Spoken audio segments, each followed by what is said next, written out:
Most employers believe that the key role that a business partner would undertake is to work very closely with leadership teams in developing and implementing strategy. And of course, in order to do that, FDs are looking for strong commercial skills and ultimately very strong communication skills, particularly when they need to engage with non-financial people. I think commercial skills are as important, if not more important, than technical skills and technical accounting skills. It is imperative that all of my staff at all levels are able to communicate with the businesses they support, and a certain technical level of understanding, depending on where they are in their qualifications, is implied and explicitly required as part of the job.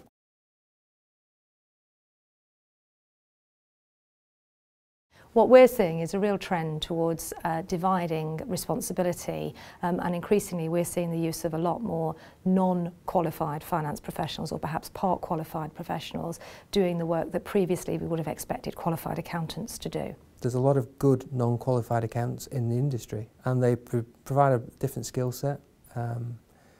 It depends on the nature of the work you're doing. It's where you start asking the accountant to become a bit more commercial animal, to start participating in the industry a little bit more in the operational field, and to be more relevant to the operational decision, that the non-qualified can take an edge.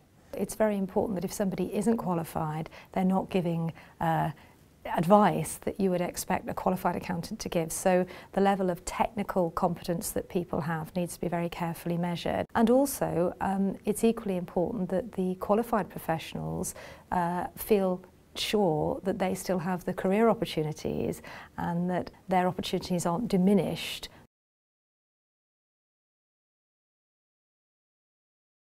People need to learn a lot of these skills actually on the job. There's no substitute for experience. We focused on the job training, and what we found was a much more engagement with, because we gave people development opportunities. One thing I like to say to my staff is, do you feel at the end of the year that you're actually more marketable externally than where you were beforehand? And if that's the case, then clearly we've done a good job with your on the job training.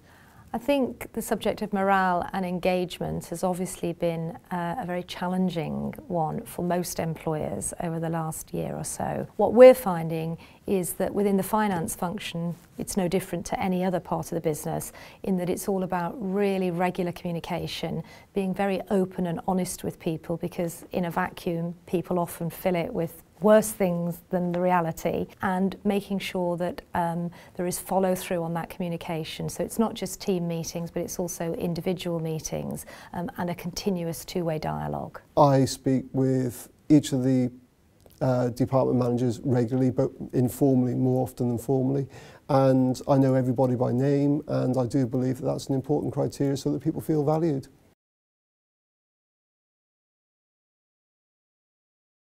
My advice to accountants looking for their next career move would be that, of course, your technical skills need to be top-notch, but alongside that now, you should be able to demonstrate just how strong your commercial acumen is by providing real examples of how you've impacted operational business results. There are three things that I would advise any prospective employer to think about when they're recruiting a finance professional. The first is, and it sounds obvious, but make sure you really have a clear job specification and that you really understand specifically what the tasks that you expect this person to do. Is it an analyst or is it a business partner? Where does the role sit? The second thing is to, during the interview process, if you are looking for a business partner, to really check commercial awareness by perhaps using scenarios and role plays. And the third thing is to double check the context in which your candidate has worked and match it for synergies with your own business context, to make sure that where this person has demonstrated success is very similar to the environment into which you're bringing them.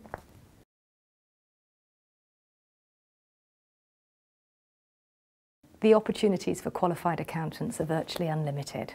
Holding a professional qualification equips you not just to give financial advice, but also strategic advice and help with managing risk and taking part in key decisions. Having a finance qualification can be the passport to success in almost any industry sector and in almost any job. Part of our role is to help FDs tackle the resourcing challenges they face. The best FDs really understand the importance of communication with the wider business and are very engaged in talking to operational people.